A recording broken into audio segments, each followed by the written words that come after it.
Welcome, everybody. It's time once again for the next chapter with Charlie Hedges as he explores turning the page on his life and yours. Hey, Charlie. Hey, Paul. Well, today is my first day back from 3 weeks in Portugal. I am rested and ready to go. Today is today is sort of a last-minute idea because we feared I would be hampered by jet lag, which is not the case until about 10 minutes ago. And so I will get energized by our guest, I am sure. I'm so happy that our dear friend Rands Sperry was available to have a discussion on a subject that is very dear to both of us. And basically, putting it frankly, it's all about how to optimize old age before you reach old age.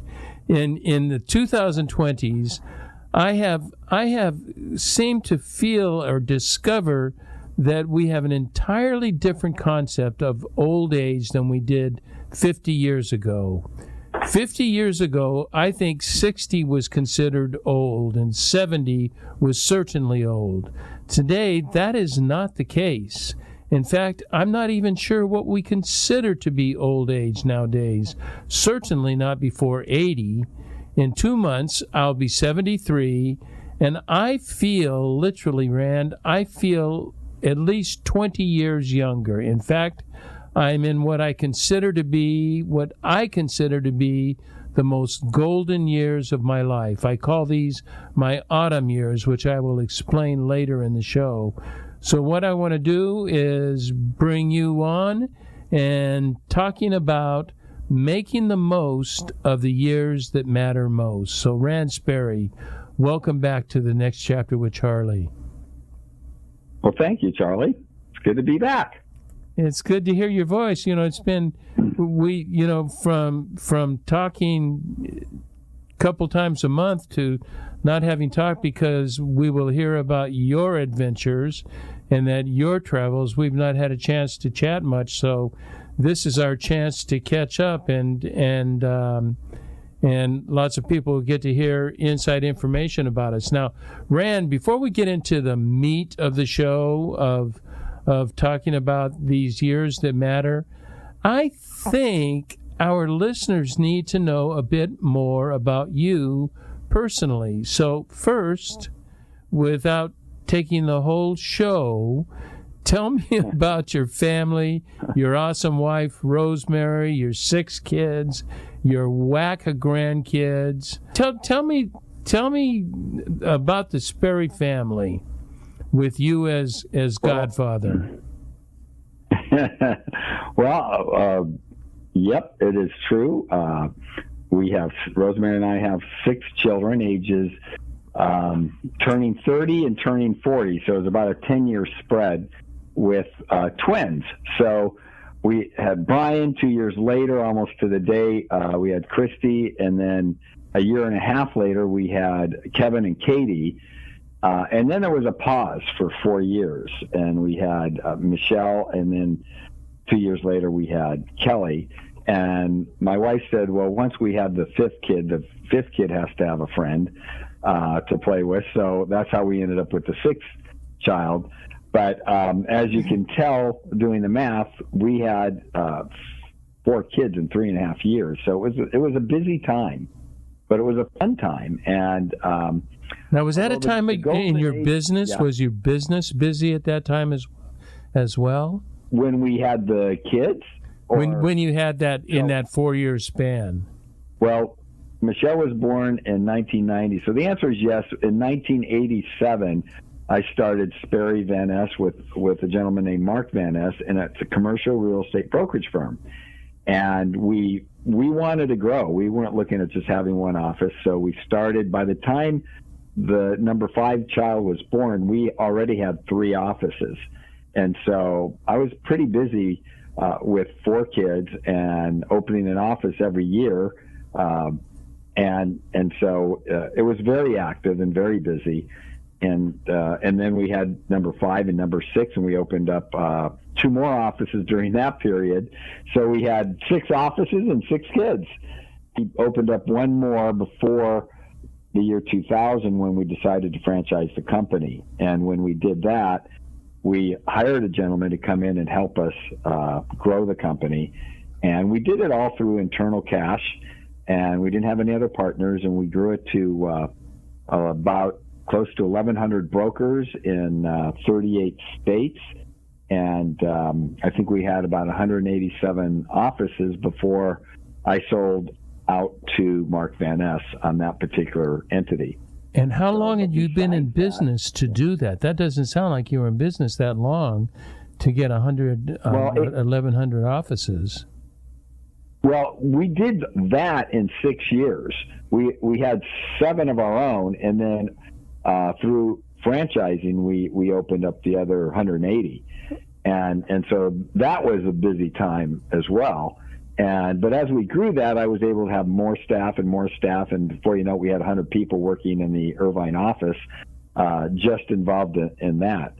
And meanwhile, in 1998, Mark and I opened up Sperry Equities. In Sperry Equities, we brought in Burton Young to be a partner and a gentleman named Jack Carroll, and we started acquiring real estate, not just in California, but eventually in 9 different states. And so we were doing that in tandem with running the brokerage operation and with raising 6 kids.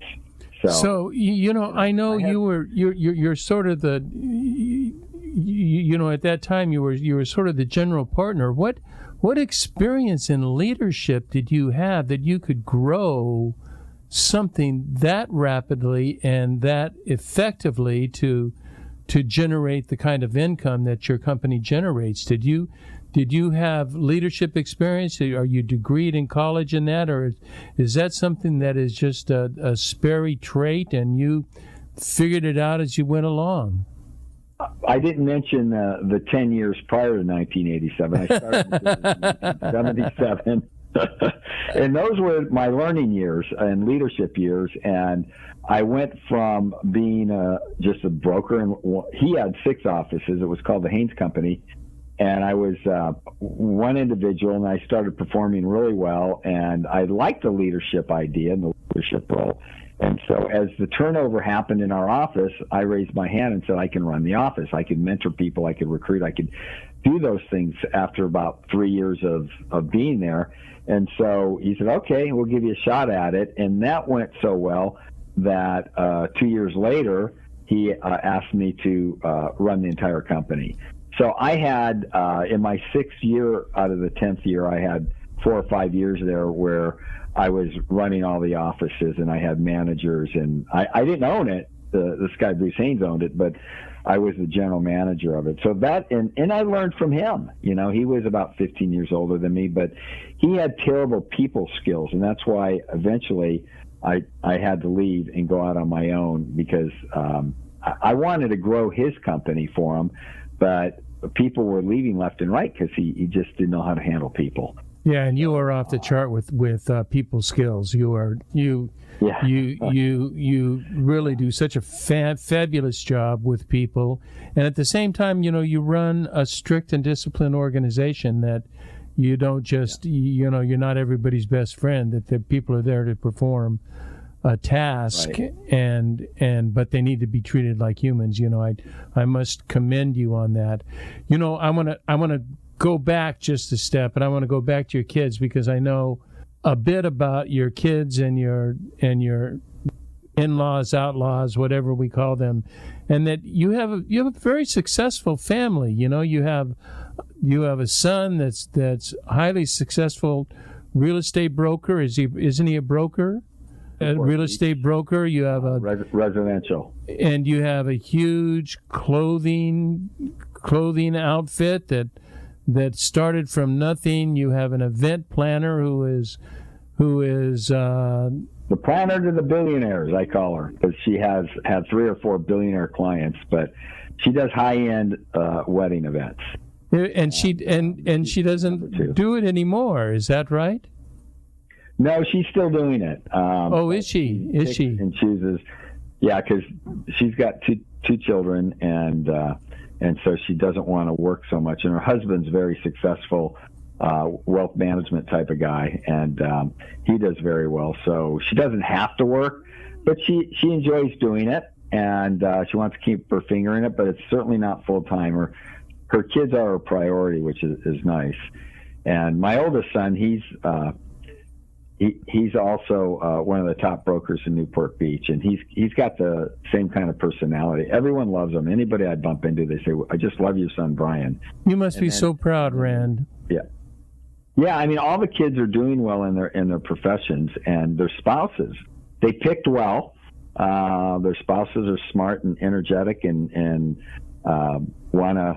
want to keep going up the ladder of success. And meanwhile, they've seen the example that we do focus on family time a lot, and some of them aren't as used to it or weren't when they married in, but they are now. They are now. You know, it's hard to get all the attention when you're one of 12, because that's really what it is now. We got 6 kids and basically 6 spouses. So I want to catch in on talk about that a bit, but I do want to say that I think it's important for our listeners to know that you have very successful children, and that you have a couple of pretty famous people, especially after the last couple of weeks. Can you want to talk about Kelly and Miles? Yeah, sure. Miles Teller is married to my daughter Kelly, and Miles just finished. Well, he finished it a few years ago, but the movie Top Gun just came out, and it's just blowing through all expectations. It's the #1 grossing film of 2022, but I think it's going to be for the last decade at least. And he plays Rooster, which is Goose's son in the movie. So it's Goose's son. I didn't know that. Oh, okay. Yeah. So it's about repairing that relationship because there's thoughts that because Maverick was such a maverick that his dad died because he was not being safe. He took a lot of chances. Yeah, it wasn't prudent. Yeah. And then also, and people should have seen it by now, darn it, or otherwise it's a spoiler alert. But the other issue was that Maverick promised, what's her name? Oh my God, Goose's wife, Megan. Oh my God, I'm losing her name. But anyway, Goose's wife, Rooster, would never fly in a plane, and she didn't want him following the same footpath as her husband. And so he pulled his papers when he was in the Air Force Academy, and it cost Rooster like 4 years. So he was mad about that as well. So there was a lot to repair there in their relationship. And throughout the movie, they're adverse to each other, and obviously at some point it turns, and that's all I'll say. And it really, I hear people, they cry towards the end of the movie when they see what happens. And also, Maverick has a love interest, Jennifer Kelly. He finally, after all these years, because he really stayed a captain that entire time, finds a love interest, a permanent love interest. And don't tell me the whole movie, because I haven't seen it yet. I just got back from Portugal. Okay. But my wife saw it, and I've got to tell you that all the family she was with, they said Miles was perfect, was perfectly cast, and that he did an incredible job. They said Miles was just off the chart, that he was really great in that show. So congratulations. Give my love to Kelly and Miles. And just for the readerships or the listeners' background, spent a week with Kelly when they got engaged. Miles and Kelly got engaged, and of course Kelly came on that trip to Uganda, and so your listeners know that you actually know Kelly pretty well. Yeah, Kelly and I. You've seen her without makeup on. I saw her without makeup on, and Kelly and I, there was something about us that clicked in just that 1 week. We our personalities, where we had a really fun time together. She's such a delightful young woman, and we knew some of the same people from when she went to high school, and so it was a nice relationship.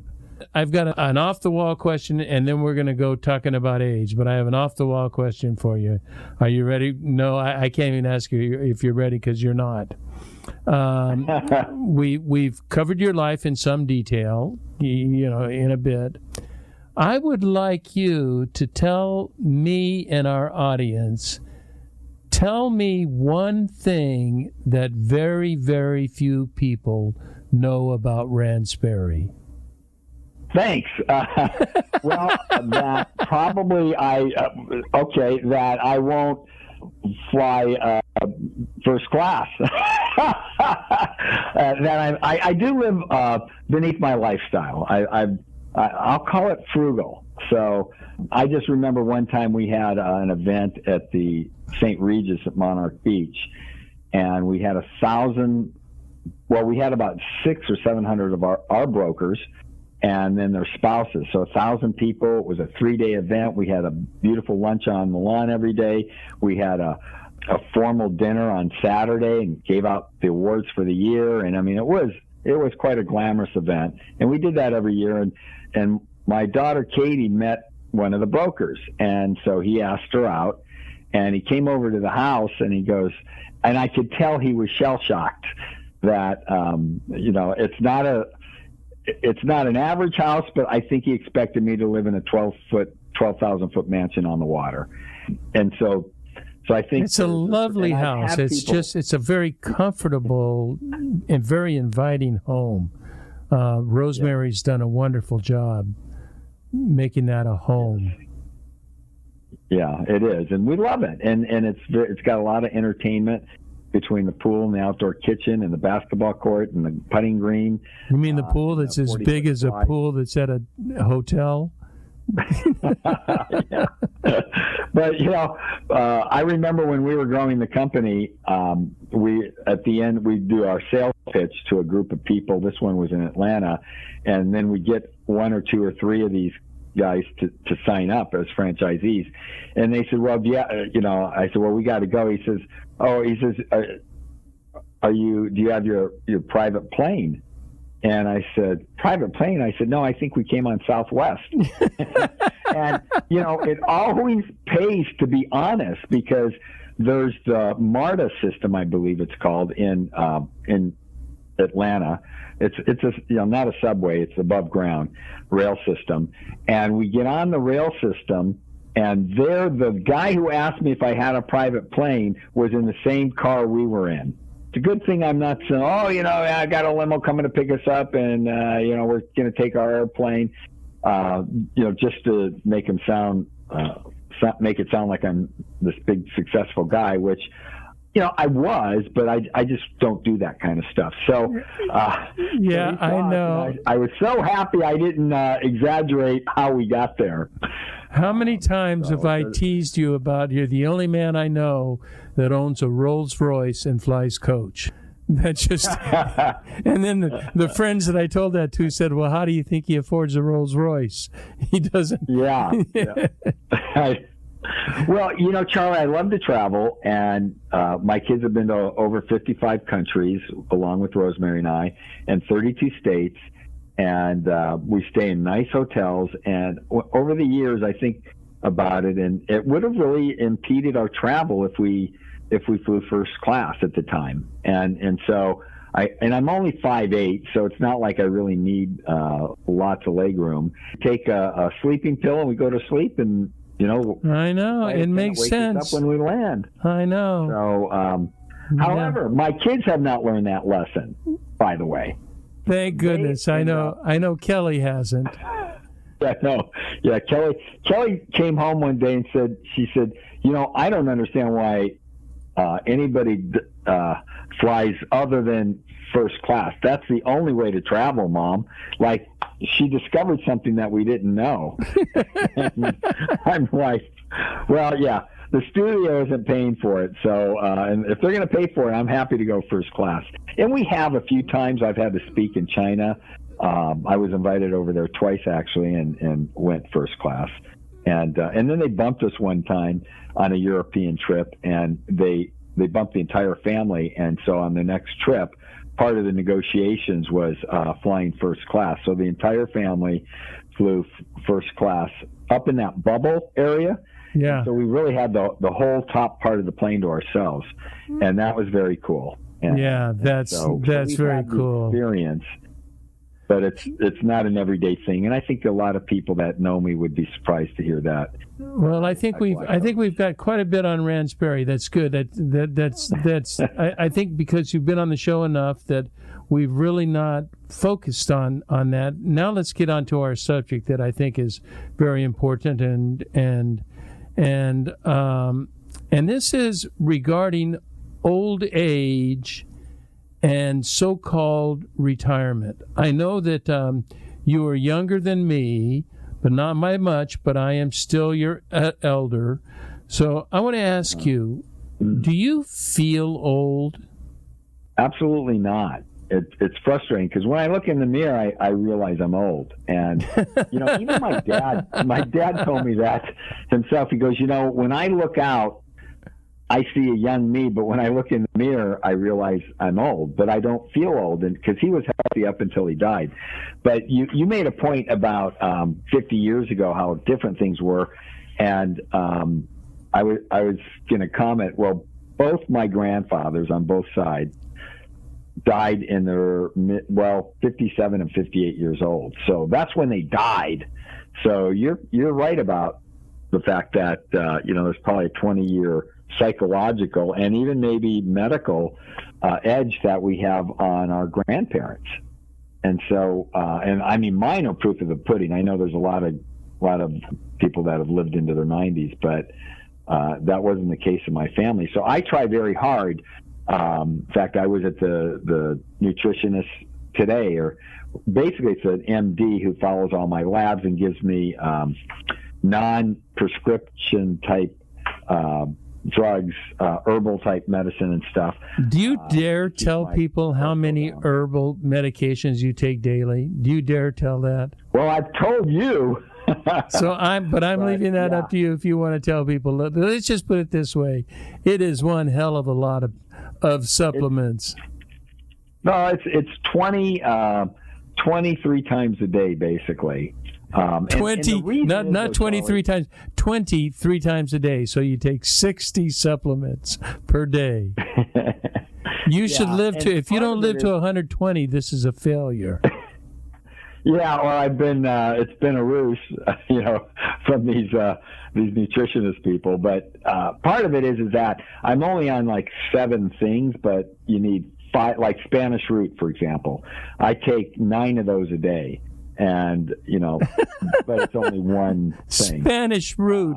See, in my culture, that's something you smoke and something you get high on. That's not something. Right. Yeah. So I'm a pill popper for sure.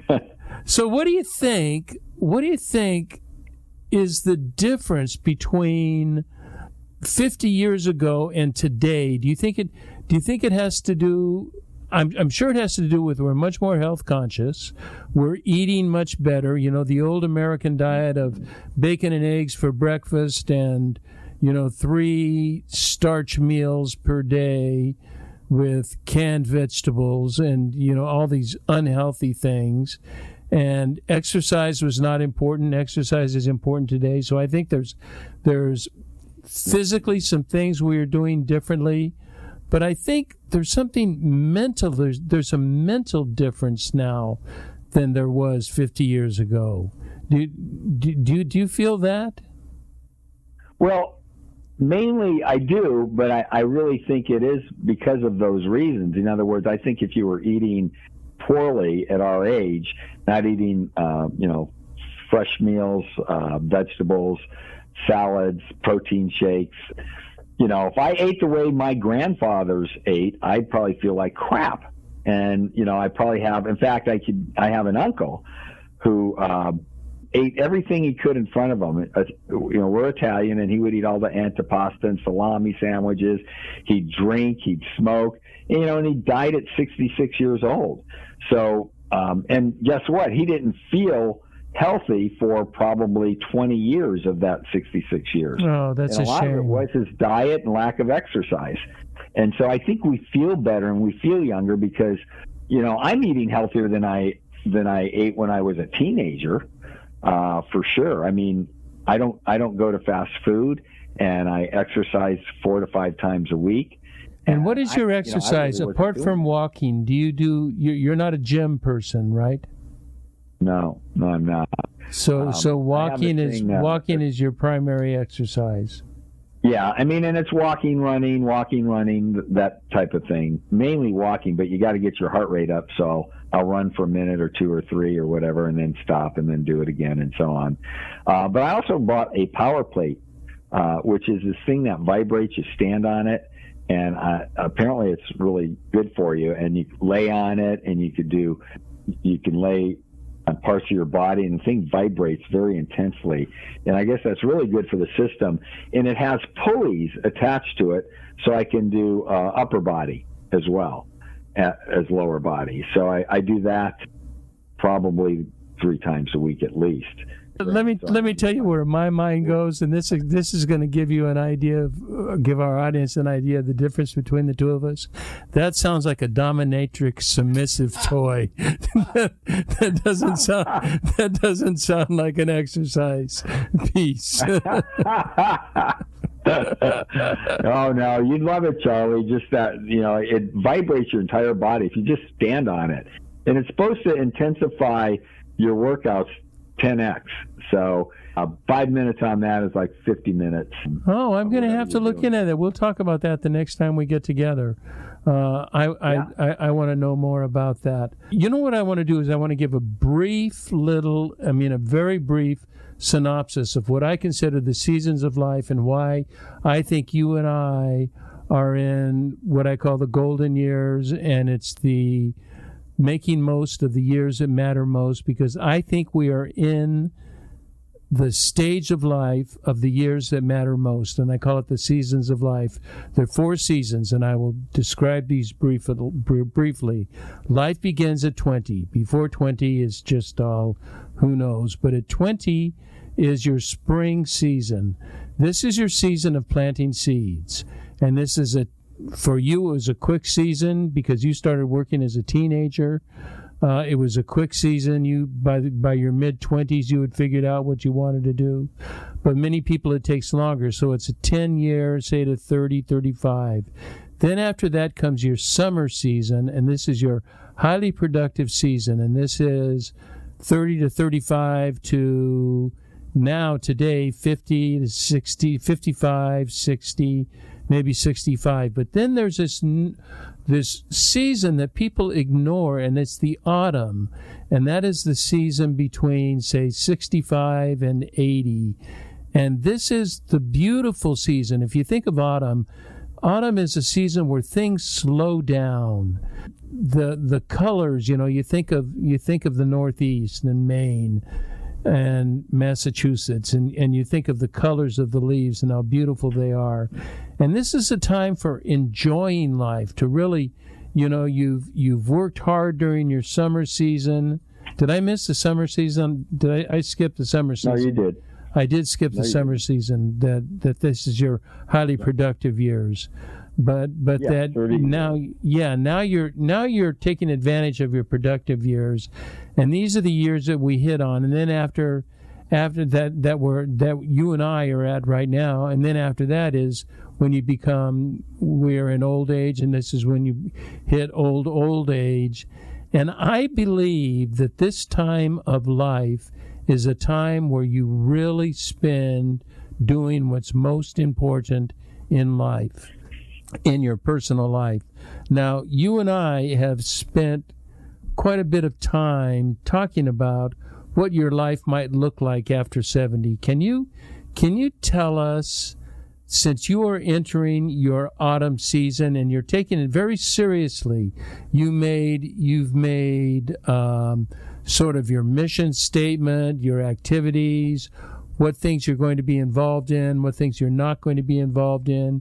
Would you care to share some of the goals of your life post-70? Because that was the year that you told me you wanted to make a change in your life, you wanted to do something different, what would your goals look like at 70 as opposed to what they were at 55?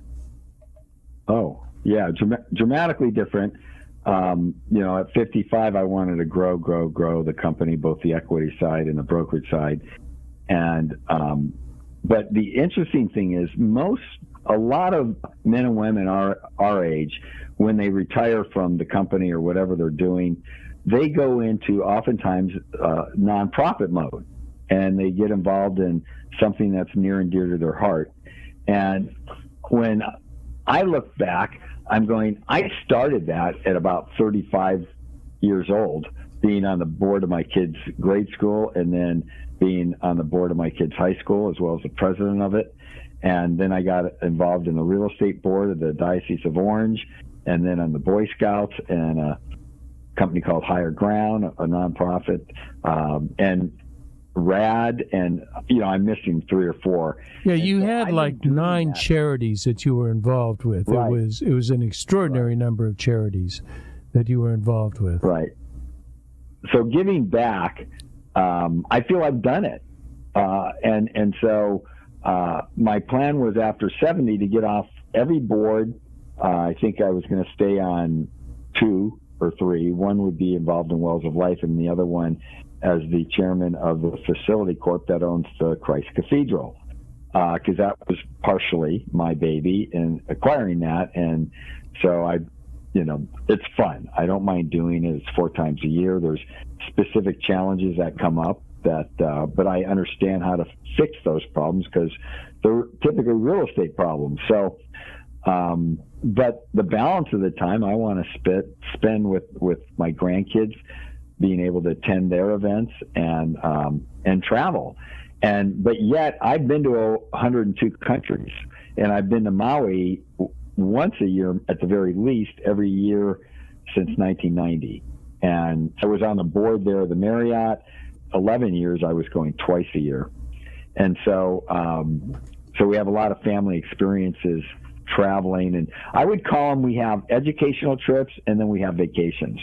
And as you know, Charlie, Rosemary and I just got back from an educational trip. We went to Morocco, and we'd never been there. And that's part of what I want to do now from 70 and beyond is go probably till 80, because then I think after 80, it gets a little more challenging to do these trips, but places I've never been. I mean, that is just kind of what I like to do.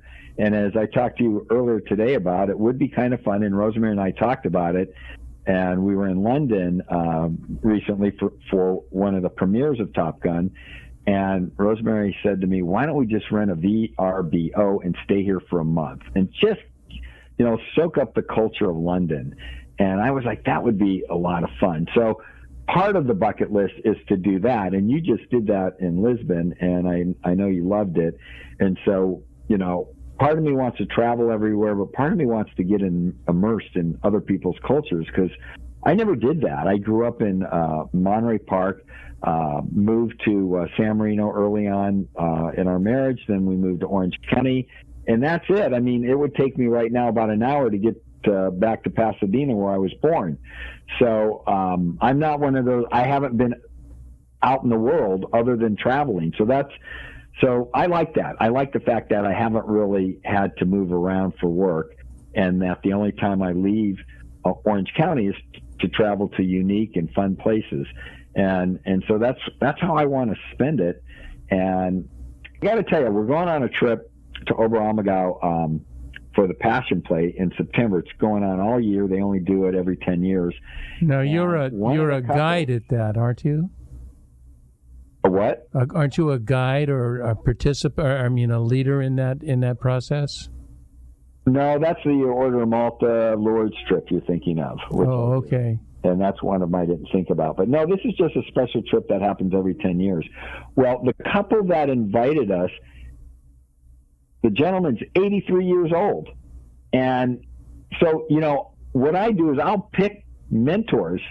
Even at age 67, I'm picking mentors. Like, I want to be, I'll mention his name, Tim Strader. A lot of people know him in the county.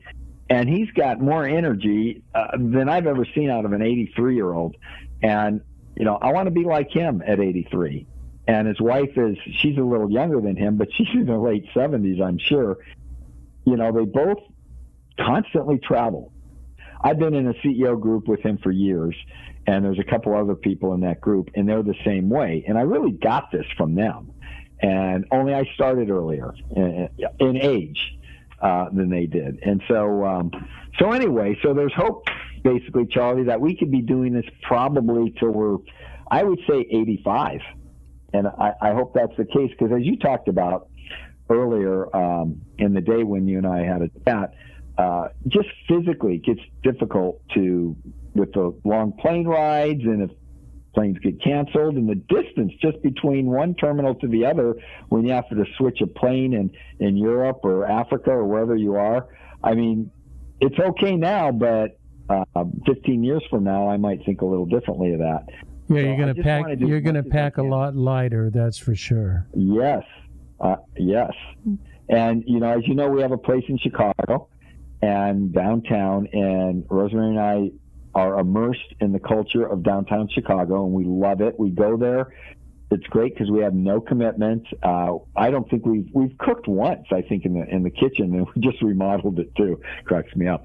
But we don't use it. And we go out to dinner every night, and we watch movies, and we do, and there's very little distraction. So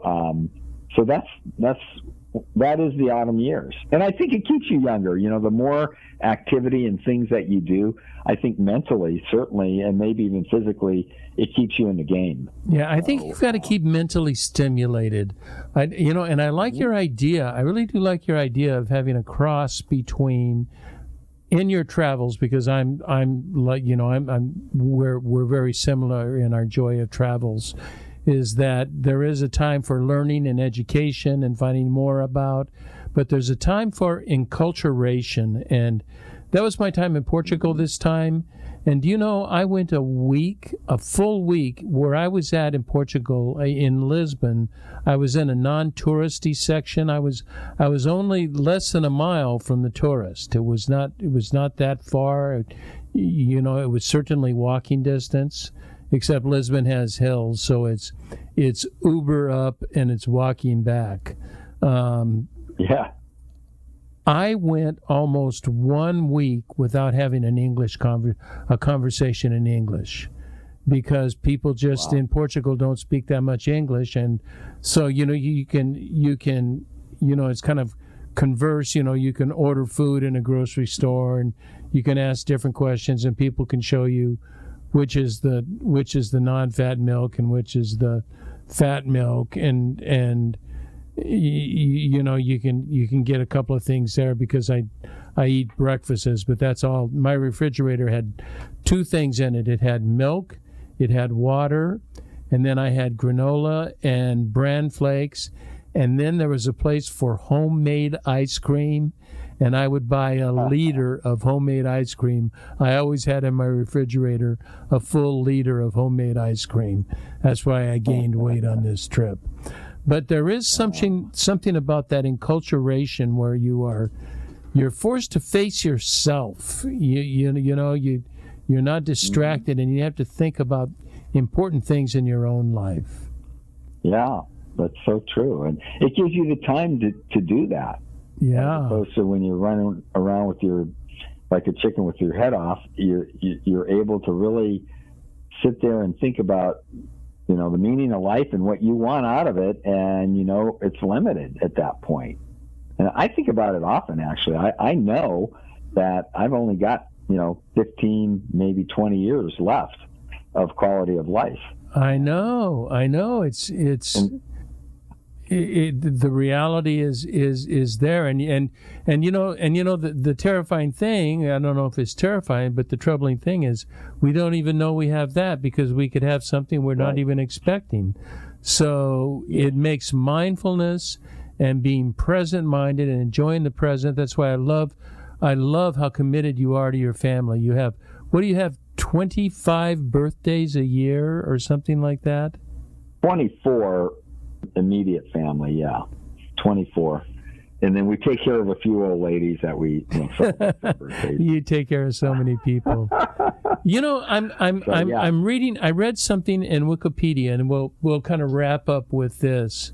I read something in Wikipedia that was really shocking to me, at least, and the baby boomers, have been, the dominating culture in America for so long, but now, it's the millennials, and I'm not sure what you call the people before the millennial or that precede the millennials. Generation X. No, it's the one that, what is my son a part of at 30 years old? Generation X.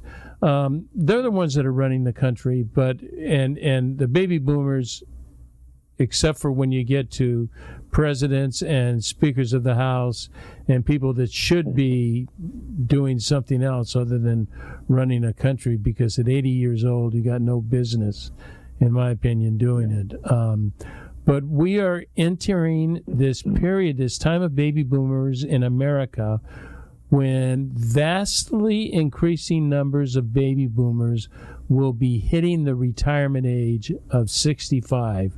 I read this in, I looked up the encyclopedia called Wikipedia, and Wikipedia told me this, that from today until 2030, 10,000 baby boomers each day will hit retirement at age 65.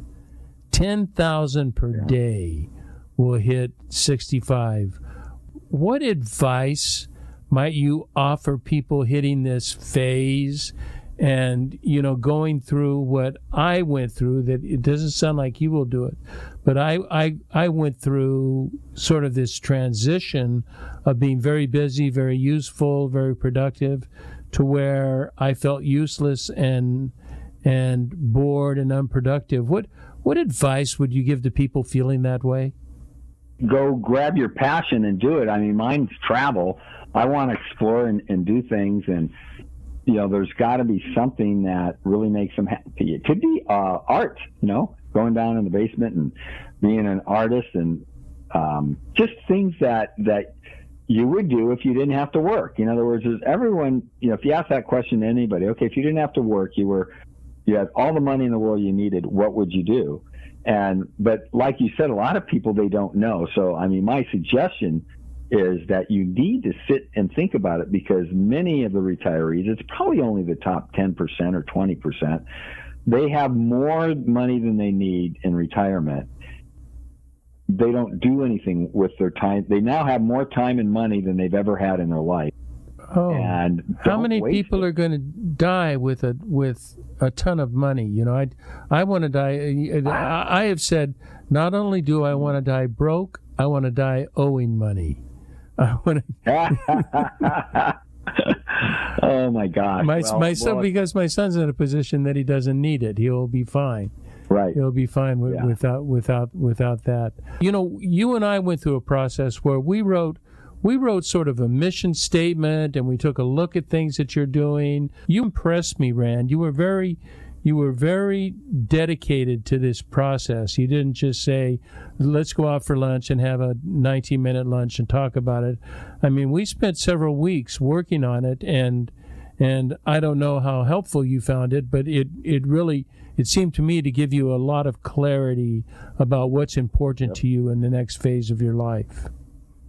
Yeah, I highly recommend everyone our age do that. I think they're missing something by not self-examining. Where do they want to go? They know how much time and money they have and what they can do. And I have to tell you, I've got, and I won't mention the name, but I've got a partner client who's 74 years old, and he's got, liquid cash in the bank of $30 million. He's probably worth $130 million, and he is scrapping for every penny, and he doesn't travel. He goes into the office. He's, and he counts his money basically. And then he got colon cancer, I believe, and he's beat it, which is really good. But I thought that would be a wake up call, but it's not. But he's one of so many over my life. I've met with people to try to list their properties, and they're wealthy people. They've got more money than they'll ever need,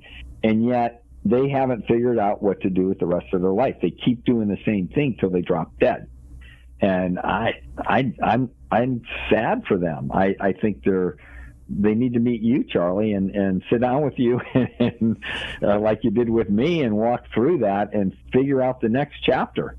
Yeah, you do need to do that, and I am available for people that want to do that. I'm thinking we have been raised in America on the concept of saving, how important it is, and then people who have spent their entire life saving have no history, no experience with spending. All they know how to do is save, and so spending, they feel like they're depreciating all that they've worked for, and yet you've worked this hard so you can spend it. That's the reason you've worked this hard, so you can spend it. So spend it, for crying out loud. Well, I'll tell you, Rands, it's such a treat. Oh, you have something else you want to say? So before I close it up, I was just going to say, before you get to our age, you do have to work and save to get to this point. With me with 6 children, they were in private schools, and then I had really nice weddings for all of them. But once that's over, then whatever's left is yours to spend, right? There you go. And enjoy. There you go.